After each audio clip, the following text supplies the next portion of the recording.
It's Yeah. quiet inside. Not that I expected any noise or anything, but still. Flynn's desk looks pretty clean except for a stack of documents labeled March 1st Country Code Amendment Board Review. Upon closer inspection, there also appears to be a book propped up against his monitor. Municipal... I know how to say this word. Municipal Economic Development. Free market solutions for public problems. Yeah, I was gonna say, anyone should be able to pronounce free. A sticky note is attached to the front with flowery cursive handwriting that states, "Read this!" I hear Flynn step up beside me, seeming to notice my gawking. He doesn't say anything, though. Instead, he just walks over to his computer chair and takes a seat. Carl ambles in after him. If I didn't know any better, I'd think he was high, judging from how puffy and red his eyes are. You don't actually come inside here too often, do you, Carl? Carl shakes his head. Still really weird that you're a secretary. Yeah, no, it's kind of weird. It's like... Carl half mumbles. Clerk. Flynn rests his elbows on the desk, rubbing his fingers together. You know, elections are coming up here soon. There are a few positions up for grabs. He looks to Carl, and it takes a few seconds for Carl to look back and get the meaning. That's cool, I guess. Flynn opens his mouth, pauses, then speaks. Maybe even the clerk position. I was heading towards the mail room, but that catches my attention. I stop. What? Do you think you'll be, voted out? Flynn shrugs. I might not run. Carl lets out a little huffy noise, sniffing and wiping his nose with the inside of his shirt. So, you're gonna go back to unloading freight? Flynn doesn't respond immediately, as if weighing something in his mind. He pushes the power button on his desktop tower, and the whir of the internal fan breaks the silence. I may not even be here. Even Carl looks up now. Huh? The Gila seems to grimace slightly, his maw pulled into a sneer as if whinging at himself. Fucking. Chase, you gonna get your shit scanned or not? I straighten some, not really having expected him to shift focus and snap at me. I mean, I want to know I want to know why Flynn is leaving. Did he get together with Daddy? You know, whoever that is, that guy. Like, come on, what's the story, man? You coming over to my college all of a sudden? Right? Spill the beans, girl! Yeah, what the hell? What does he mean by that? Flynn, he's staring at me. It's like all the air has been sucked out of the room. I swallow. Are you going somewhere? Flynn looks at Carl, as if expectant. Carl blinks, meeting Flynn's gaze.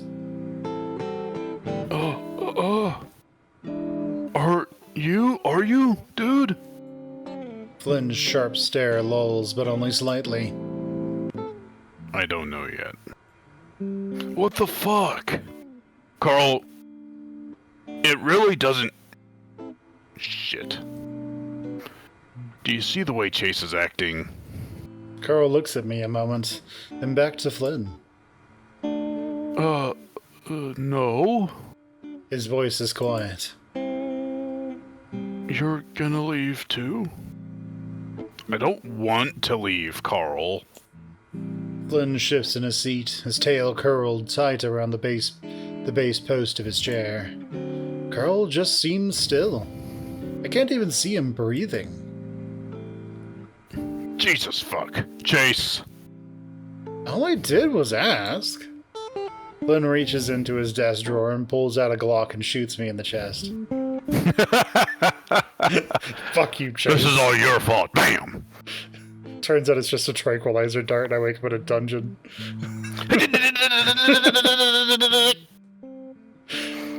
Take this, you son of a bitch. I mean an otter. Flynn reaches into his desk drawer and pulls out a can of lemon lime soda, holding it up in Carl's direction.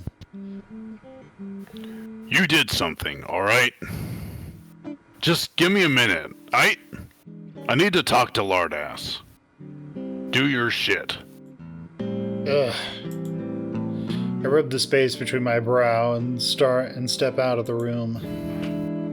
The mailroom looks a little different for some reason.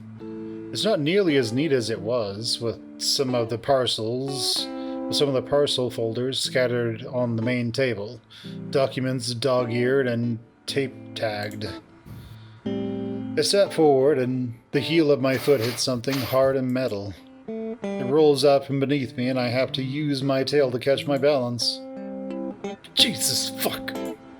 I find myself involuntarily clutching my chest, trying to regain my composure as I check what I nearly broke my neck on. A fireplace poker? Well, actually pokers. There's like 5 of them just sitting here on the floor. Thank God there wasn't a 6th one. It would have been a spider of fire pokers. Thank God I didn't step on the pointed end. What are these even doing here? I step around the pile when I hear the sound of Flynn's raspy voice from the other room. So you didn't see anything? Carl speaks next, but his tone is too low and rumbly to make anything out. Oh,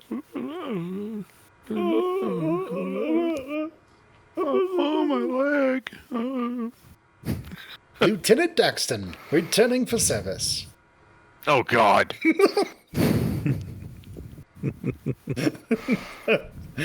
I remember the other day that while I was working on the computer in the corner, I could hear most of what was being said in the main office. The walls are thin here. Listen in. I want to know what cool gossip. I need a gossip. Here, use one of those pokers. Poke a hole in the wall. Mm-hmm. Maybe if you... Oh. Just take the poker, you slam it all the way through the wall. He's here. Oh! Carl, no! There's something heavy on the other side of it. Oh! It was the hysteria, I swear. I move to the corner of the room and press my ear against the wall. At first I don't hear anything, but then Carl coughs and it sounds like he's right next to me. Dude, I don't know what you're going off about. Don't bullshit me. Flynn snaps back. Silence follows. I hear what sounds like metal scraping against the wall. Plaster drywall creaks ever so slightly in reaction to Carl's shifting weight. I don't know. Flynn sighs. But why didn't you tell me you were going? I might not. Nothing's set in stone. It's not my decision, anyway. What do you mean it's not your decision? Dude, you're like an adult with money. I hear the sound of typing on an old mechanical keyboard, the intermittent pecking evident that it's Flynn. It's my aunt. She wants to bring me up north for a while. Oh.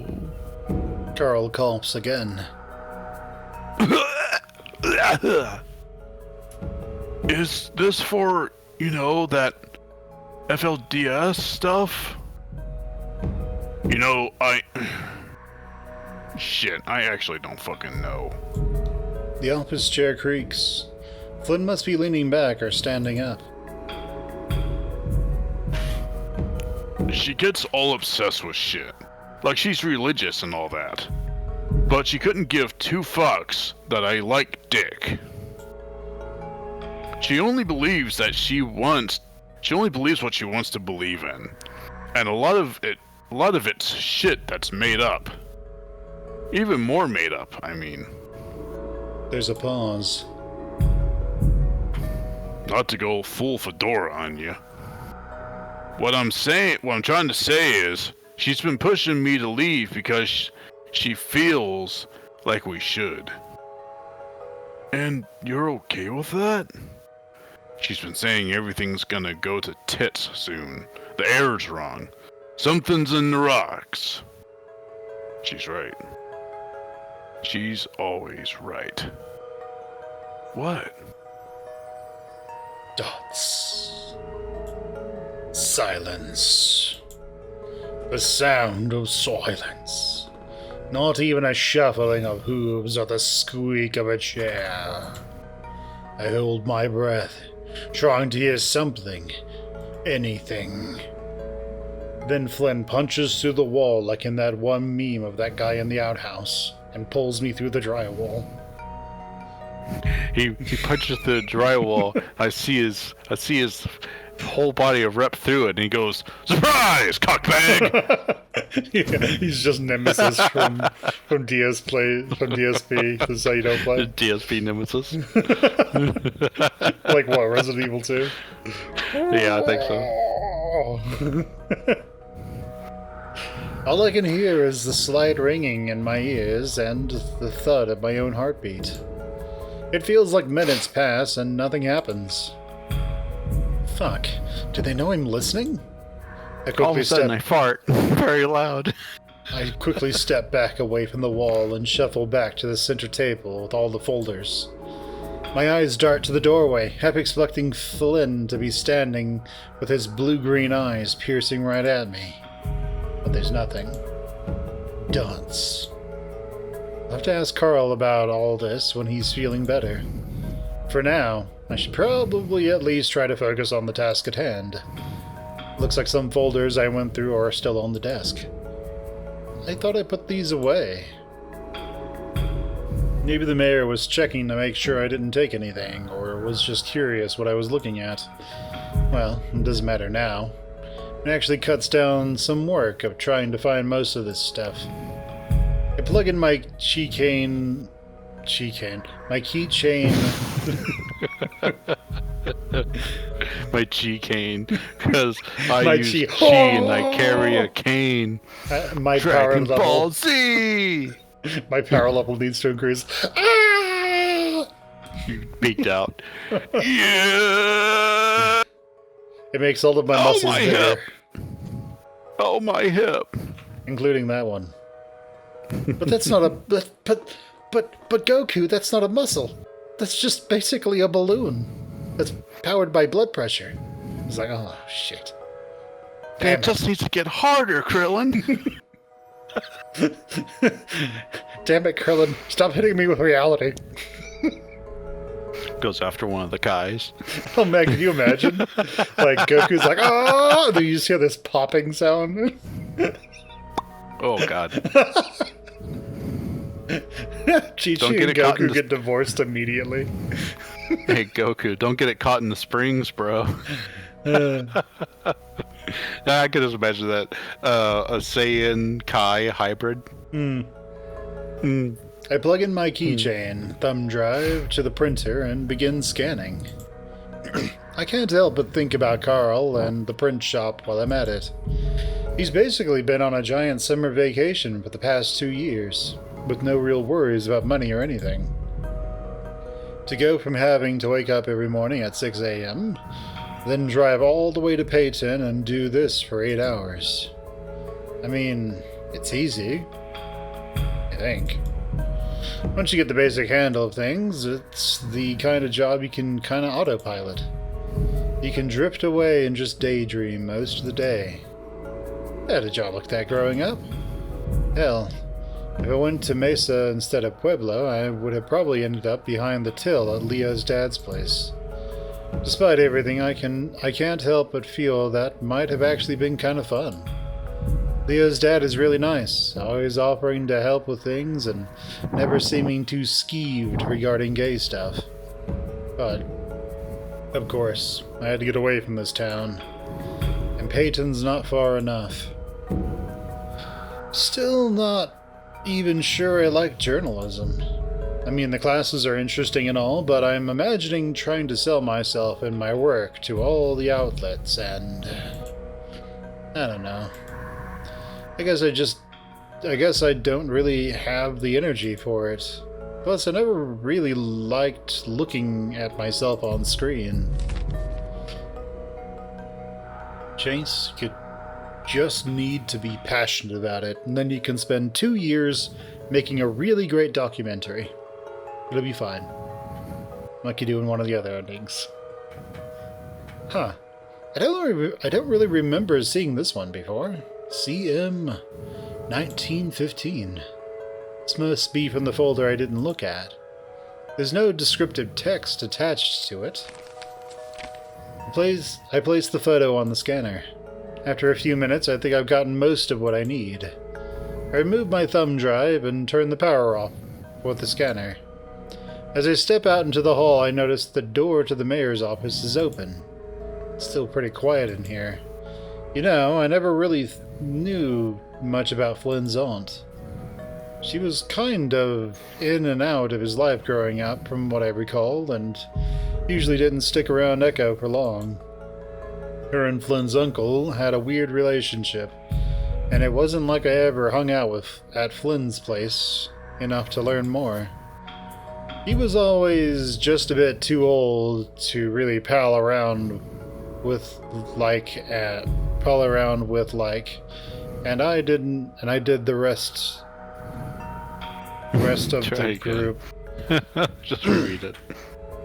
I mean, Leo was like a year younger, but he didn't really act it. Flynn was basically an adult by the time he was 14, by the way he handled himself, all self-reliant and such. He is a lizard. Lizards tend to be very self-reliant. Unless they're dragons, at which point, you know, you gotta wait a couple 100,000 years or something. And then finally they grow up. Baby dragons. Or you can just get the time wizard and have them mate or something. Then you get an ancient dragon.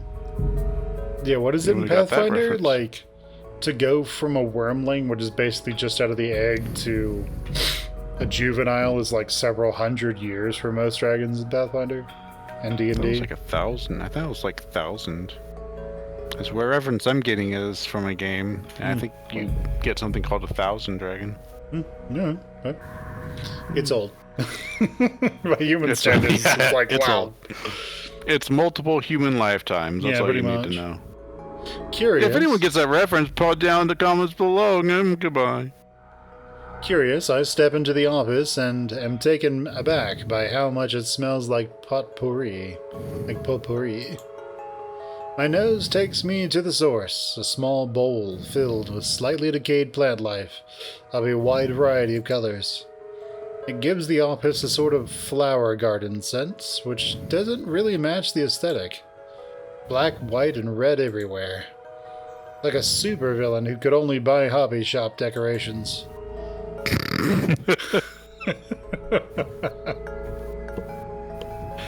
I step over Sorry, go ahead.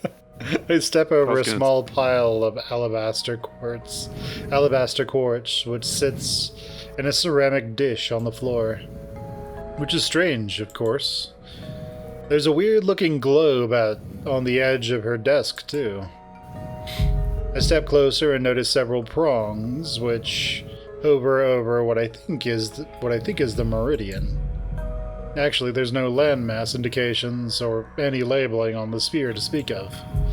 As I reach out and touch the smooth plastic surface, I press down, I give the globe a gentle spin. As it rotates, the middle prong begins to bounce like a dowsing rod before sticking to the surface.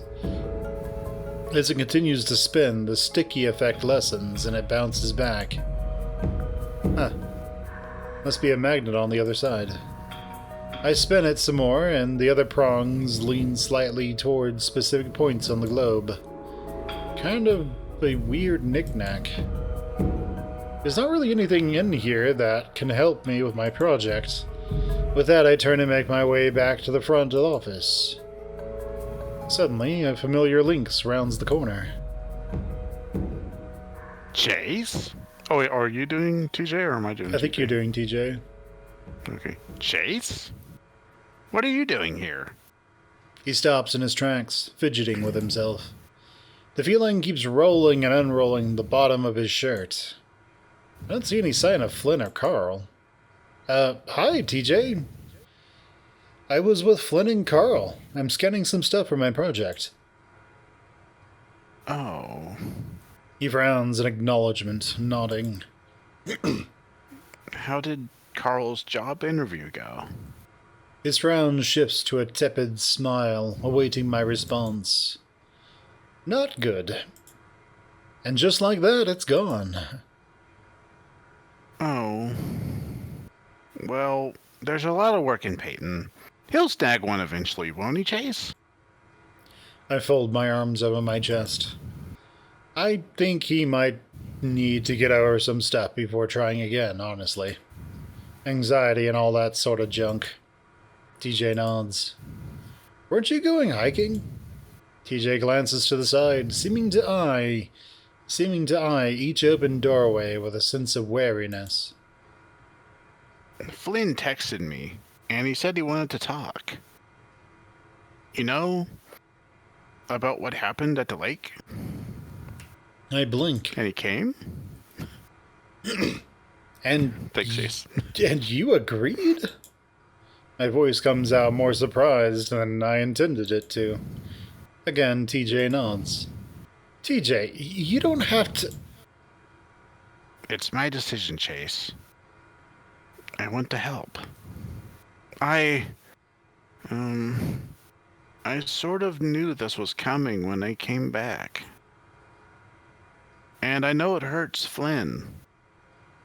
Despite his words, TJ doesn't look remotely confident, the lynx shifting restlessly. But I didn't know that you would be here, though. I don't know exactly how to respond to that, so I pull up my phone and tap away, giving the lynx an understanding nod. Sort of the Carl maneuver, I guess. Huh, he's pulling a Carl. We know someone where there's this person that we both know, and they were evidently well known for just leaving a teeny tiny bit of like food or soda or whatever in something. And I think they called it pulling a Benjamin or something. But yeah, that kid. But I mean, yeah. Well, don't worry, TJ. It'll be okay, I think. Oh, it will. I just have to get rid of you. You're one of those loose ends. That's right, Carl. I mean, Christian that's cannon! Bam! That's right, Chase. Now, stand still. It's time for the holy hand grenade of Antioch. 1, 2, 5, 3, 3, This is a disembodied voice. 4, sir. 4. You think? We're back. Carl got sick again. Puked all over the historic hanging tree. Carl offers a meek wave which freezes when he sees TJ standing next to me. He quickly shoves both his balls into his front pockets. Flynn notices TJ as well. He doesn't show any signs of nervousness. Jesus, is this really happening? He moves over to us and rests his behind on the back of his desk, his large tail wrapping around it.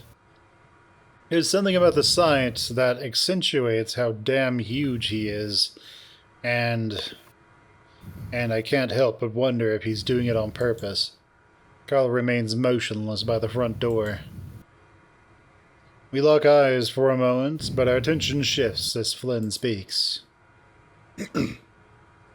Thanks for, showing up and stuff. TJ says nothing, the lynx standing next to a small pot, which he keeps bouncing his foot against. I see Flynn's Adam's apple bob, the Gila wetting his palate for his whole mouth, like his whole mouth has gone dry. Meanwhile, Carl looks like he's about to be sick again.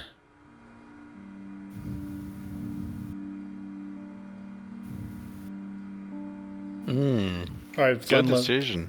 let's go, Because this Flynn. is Flynn's house. I'm gonna stand... Let's stand next to TJ. So we can mean mug Flynn the entire time. You stand next to TJ? Yeah. I gingerly step over beside the nervous Lynx, otherwise he'll just be nervous the entire time. More so than usual. He gives me a curious look, though it pales in comparison to the furrowed brow expression the Gila is giving me. I told Flynn I wouldn't stop him when he finally did this. The question is now whether I can manage to keep my word or not. TJ, you can sit if you want. I don't want to sit. The Lynx responds quickly. Want some water or soda? Do you still drink soda, or does that just give you too many hell points? I don't need anything to drink. Thank you, though.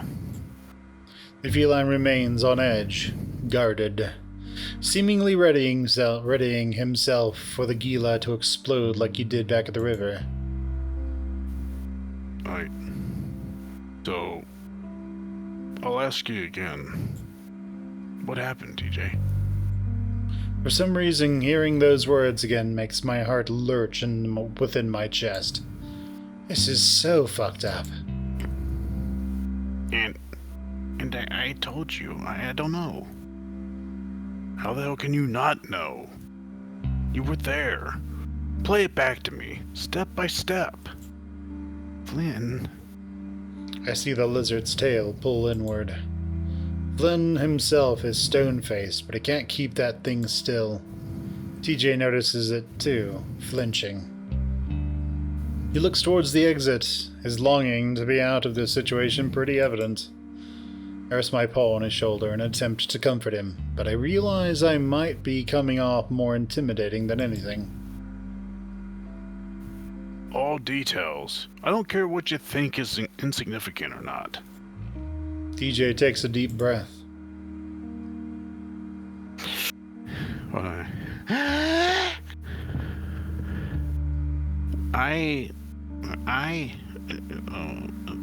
We were all playing on the beach. I was building a sandcastle. There wasn't much sand, so I was using mud. Jen helped. So, Jenna was with you. Not the whole time. Sydney ran up and did a wrestling move on it. You were behind Sydney. You laughed. I think Carl did too. No. Carl's protest is barely audible. I'm starting to remember some of this. Carl was asleep, wasn't he? And Leo? Leo wasn't there. Leo wasn't there. Leo's prepubescent voice fills my mind. I'm sorry. His language skills weren't great, so he just stumbled through a sobbed apology.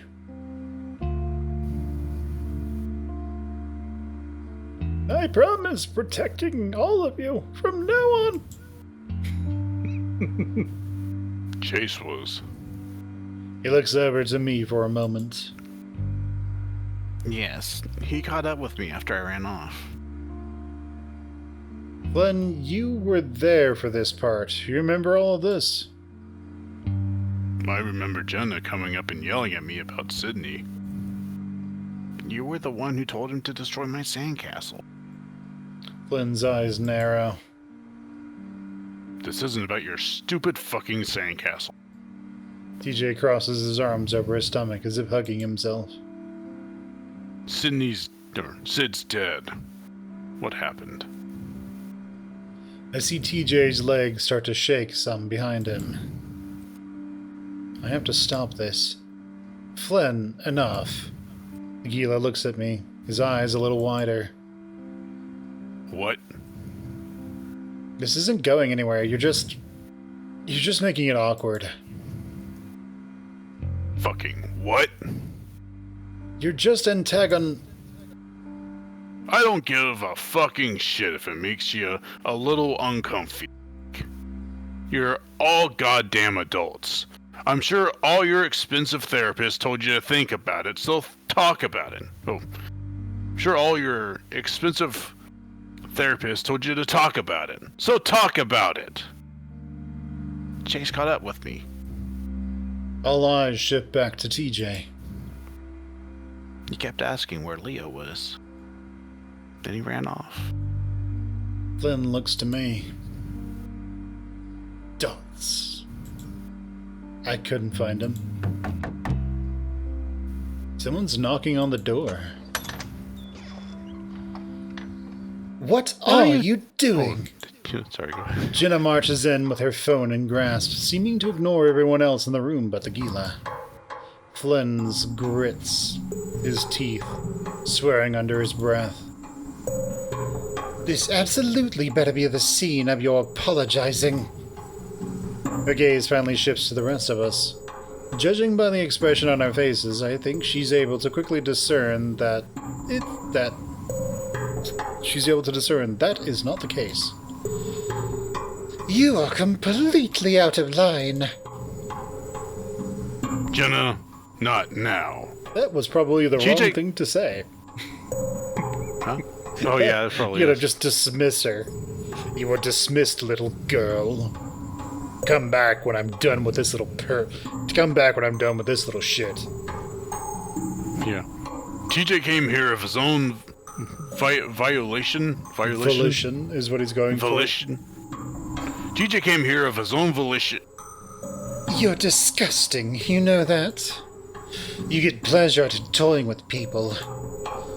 You always have, no matter how much it hurts them. She stands in the center of us all, speaking in a clear, solid tone. It doesn't seem to matter that she's over 1.5 feet smaller than Flynn. Like I was saying, TJ came here on his own accord. The others can vouch for that. There's only so much that can be of his own accord when you've been harassing him with text messages all week. Cindy was my best friend. I'm fucking entitled to know what happened. You are entitled to nothing. Jenna retorts quickly, speaking in a tone that's as sharp as a knife. The room goes quiet. Jenna's glare is unwavering from Flynn, who's looking at the floor now. Finally, she speaks again. It would be best if you just left now, Flynn. You're in my office. Your office? She lets out a quick, exasperated breath. You are a receptionist at a publicly funded city hall for a town of barely 50 people. You need to get over yourself.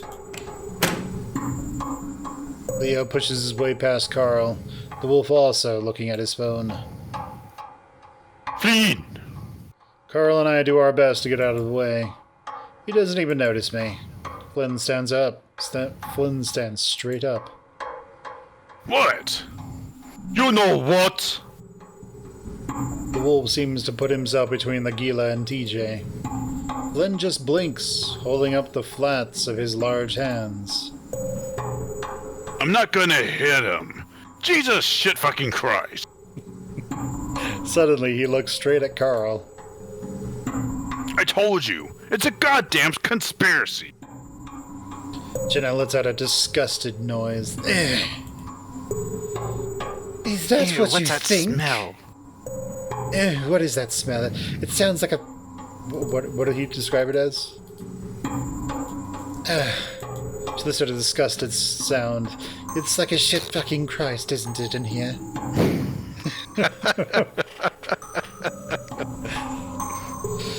Is that what you think? It couldn't possibly be your track record of manipulative, self-centered, and downright mean-spirited behavior? Flynn clenches his fists. You're all so fucking quick to damn me. All I want to know is the truth. I feel TJ's arm bristle against my own. It's happening again. Just like what happened at the river. I lean closer to him, replying back. I know. And we must never tell them that I drowned we must never tell them that Sydney hit his head on a rock. At the bottom of the lake. Repeatedly. That I dragged him to. Repeatedly as I slammed his head back and forth on it. I was hoping he'd just clip through like a video game and appear on the other side of the planet. He just ends up in the back rooms. Chased by some fucking alien.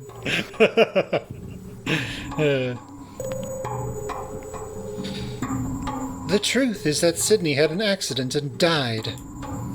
And you are completely unable to accept that. You are not the only person who has lost someone.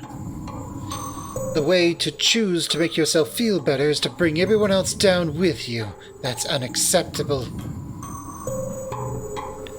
You can't let go, can you? Just a total control freak who thinks they know what's best and who deserves what. We all know you hated Sid the most. Hell, you told Carl you were glad he was dead years ago, and guess what? He told me. Carl looks down at his hooves. Jen is about to speak again, but Flynn cuts her off.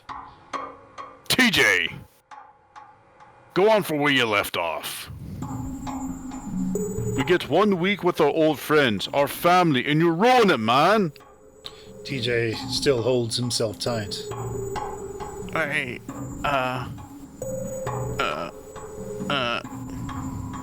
need to do something. I step forward. All of us condemn Flynn. Just Monica, just Monica, just Monica, just Monica, just Monica. I guess we'll do the middle one.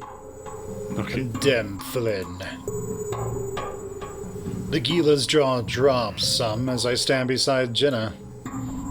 I can't let you do this anymore, Flynn. I'm not just your damn toy who you can use for your stupid plan. I just wanted to help you, to fucking understand you for once. Remember what you said? I'll beat the shit out of him if I have to. TJ backs away some, his eyes widening.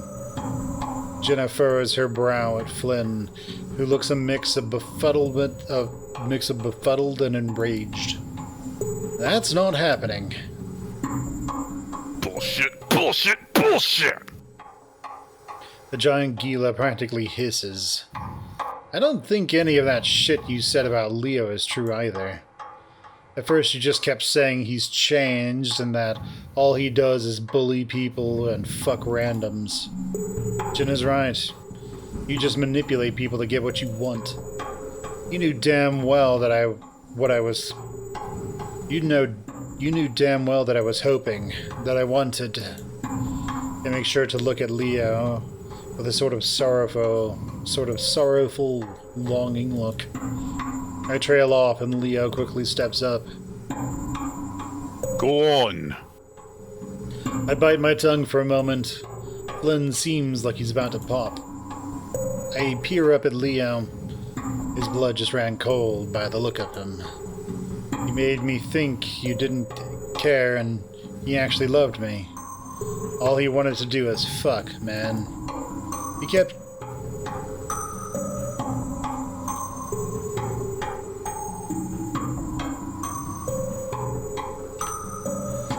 He kept saying I shouldn't see you.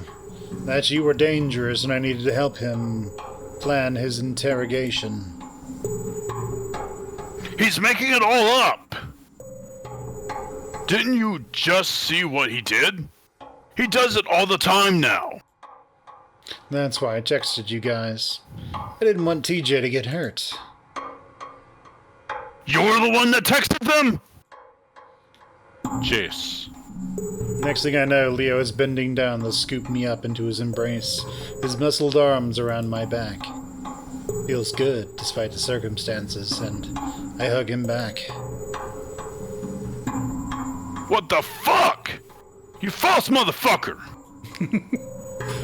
Flynn? Jenna, you have to. Just shut up. The look on her face is absolute repulsion at this whole situation. Man, it's been a long week, I mutter. I feel the wolf just shake his head, rub his cheeks firmly against mine. Fuck yeah, it has. What? No. Carl speaks up in the corner of the room. His voice is faint, but we all hear it. Dudes, Flynn wouldn't hurt TJ. I don't know why you guys would think that he would. Even if he said it. Carl's voice peters out meekly. Leo pulls back from me and I feel a weird sense of loss. Maybe I'm just touch-starved or something. This sort of bad business sounds just like him, yeah? I felt it in my gut. You were trying to tell me something yesterday at the party. I should have caught on sooner. I knew it. I just knew he was trying to take you, Otter. Even Jenna gives Leo a bit of a sidelong look. And was manipulating. Teach that too. He adds quickly. TJ just keeps frowning, his face plastered with a blank stare. I don't, pretend to understand the whole Chase Flynn thing, but almost none of that sounds like him. You think I'm some sort of femme fatale type, seducing poor fucking innocent Chase to do my bidding? Absolute balls. You're full of shit. You fucked him. I know as much. Oh yeah, deduced that from... deduced that from more spying through my fucking windows? No. Chase told me himself.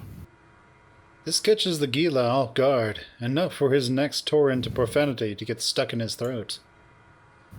No. Oh yeah? I fucking sold his goddamn virtue, sure.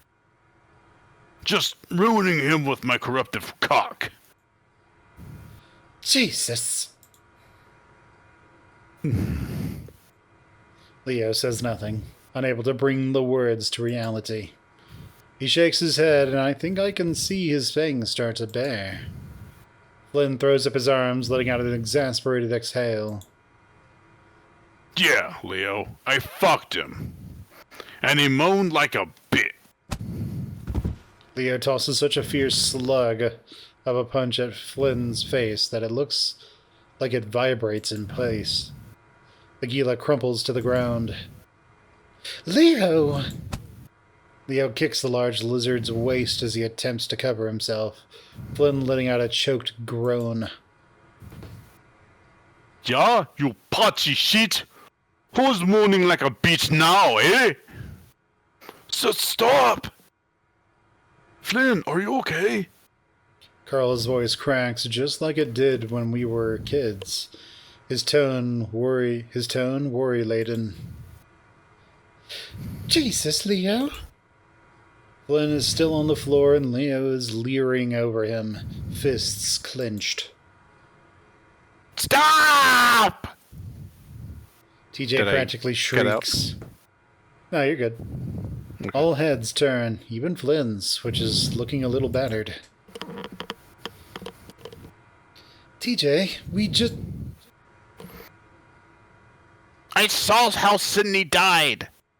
His voice is so quiet in contrast to his initial yell that it's like a splash of cold water. Tish, you don't have to give this piece of dirt the satisfaction. I want to.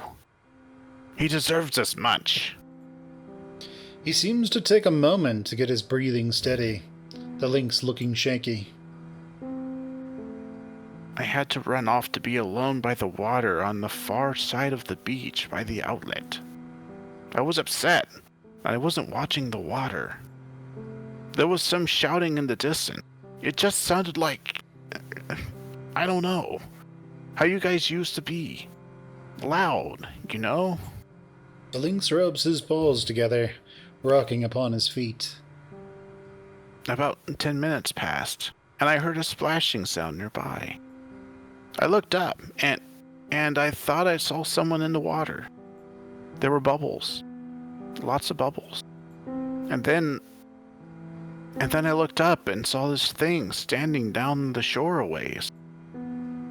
It was really tall, like a person, but burned all over.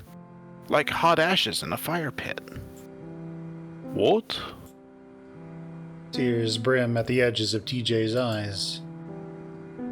It started walking into the water, and I just ran. I ran and I ran and I ran. Carl looks at TJ dumbfounded. Please. Flynn sputters, visibly in pain. No more fucking bullshit. I'm serious. I've talked to so many therapists, counselors, youth group leaders, politicians, doctors, meth addicts, and no one believes me. The meth addicts probably do. Schizophrenics, no one believes me. TJ's brow wrinkles, his chest heaving before finally the lynx breaks down into a sob. No one will ever believe me. It hurts so much, and I'm so scared all the time. It's quiet. We all stand there, watching the lynx cry. No one speaks. No one reaches out to him. Snot runs down from his nose. He wipes it off with the inside of his shirt, but he just smears it. He tries to wipe it off. He clutches at his own whiskers, tugging at them. And as I was running back a quarter mile away, something tackled me into the water. They held me under so long. Lights started popping in front of my eyes.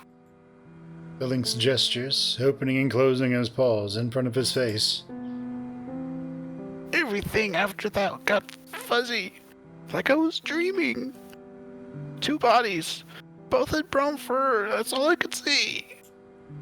Undulating in this constant, restless motion. It all comes back so quickly. The sky is overcast. The sky is overcast. The air crisp. Autumn. TJ is sitting in a daze. Jenna running back to town. Flynn pulling me into the water. Me grabbing onto the neck scruff. Pulling back to shore. Carl sitting on a rock, bawling. Leo starts trying to do compressions. And Sydney just stares. Sirens, the helicopter rotors, adults everywhere. I'm home. Mom's holding me. Dad puts on my favorite movie. I watch. But still, Sydney stares. Two bodies. Both with brown fur. Slowly, I start to feel their eyes shift towards me. All except for TJ, who stares only at the floor and mutters. I'm sorry. I look to Flynn, Carl, Jenna, Leo, and they all have the same look in their eyes. Nothing of malice, hatred, or contempt, but a sort of mournful pondering. Both with brown fur. No. No way, Chula. This little joke has gone too far. Leo looks to the others. Jesus, I didn't do it. Yeah, I know that, Otter. You and I were closer than any people I know, yeah? I would have found out if you did. I mean, you went through that whole emo phase, baring your soul to me constantly. You were a whiny little bastard, remember? Yeah, it was quite whingy. He puts on a smile, seeming to shine it like a spotlight on the others, in the hopes that it would be contagious. It isn't. TJ? The lynx just sniffs. Why didn't you ever tell the police this? I thought the monster got him. We didn't find Sydney by the outlet, TJ. Jenna looks troubled. More troubled than I've seen her look in years. She's always the stoic figure of rationality and taking things apart logically. But now, she's just quiet. Flynn and Carl keep staring at me. I know what they think. And it's wrong. Flynn gives me a long, blank look before walking towards me. Flynn, The